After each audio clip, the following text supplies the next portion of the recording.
Finalizada a intervención arqueolóxica, no que é puramente excavación, que nos quedarán outros detalles, como balance final, pois foi verdadeiramente positivo. Temos un rexistro total de 34 tumbas, con posibilidade de algunha máis. Sondeos planteados no entorno deron negativo, pero cual nos sirve tamén para ir definindo os límites do xacemento.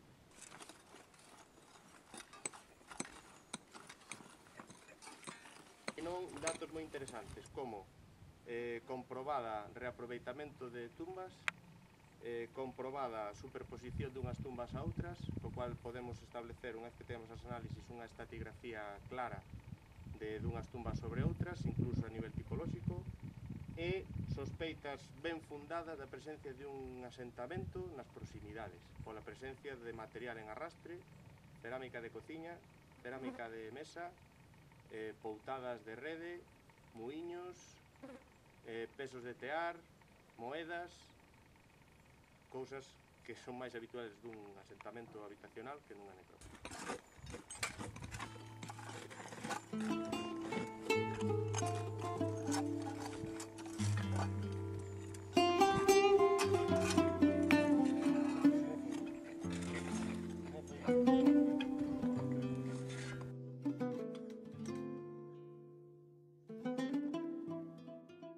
A mediados do século XIX a capela era xa un vestixio esquecido do pasado.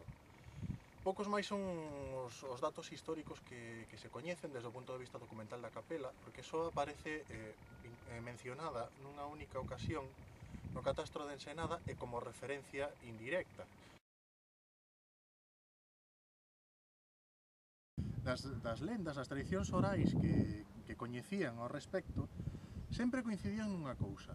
Aquí enterrábanse os da Casa de Vil. Vil na toponimia oficial é unha aldeiña uns kilómetros río arriba polo Camiño Vello, o que se pode ver ás miñas espaldas, que comunicaba o planalto de Monte de Ramo coas terras do Canón do Sil. Pero aínda existe esa memoria viva dese escano que disque eran os que utilizaban os veciños de Vil.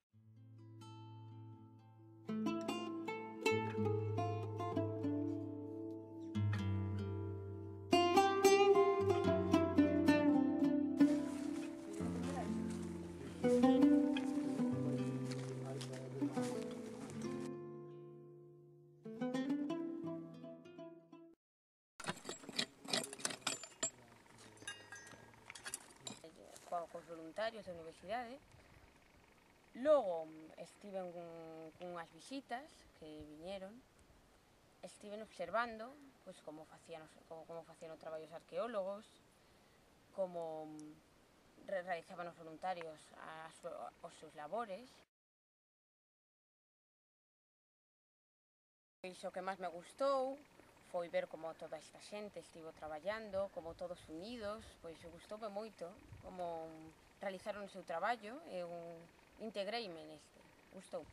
Bueno, pues para mí como voluntario de la Universidad de Vigo, el campus de Ourense, ha sido una experiencia muy buena, sobre todo satisfactoria a nivel de estudios y de ir pillando experiencia, pero en conjunto es un privilegio haber trabajado aquí, sobre todo con los compañeros que me han tocado y sobre todo por el enclave en sí, que lo convierte en un sitio imprescindible para visitar. Pues que una experiencia maravillosa, que se la recomiendo a todos los estudiantes de la Facultad de Historia, aunque no les guste mucho la arqueología, se aprende un montón y son cantidad de cosas curiosas y espectaculares que podéis aprender y que podéis disfrutar un montón de ello. Ben, moi ben. Gusta a arqueoloxía? Queres ser arqueólogo? No, momentáneamente non sei o que quero ser. Hasta aí non quero entrar.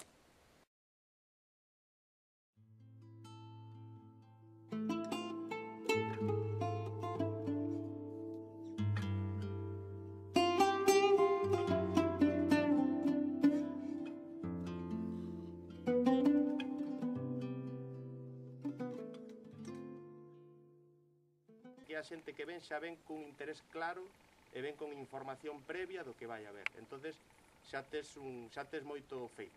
Entonces facerlle a visita é moito máis agradable, xente pregunta, deixase levar.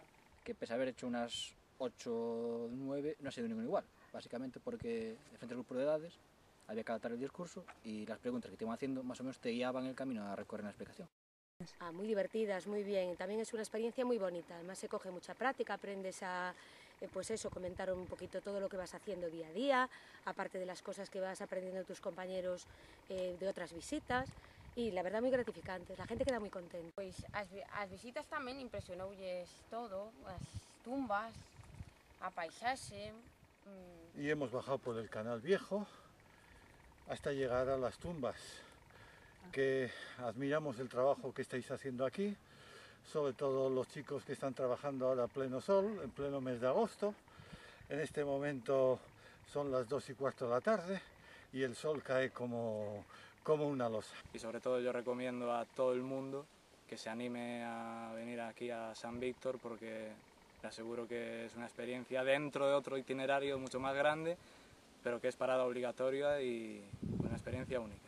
Nos ha gustado mucho el recorrido.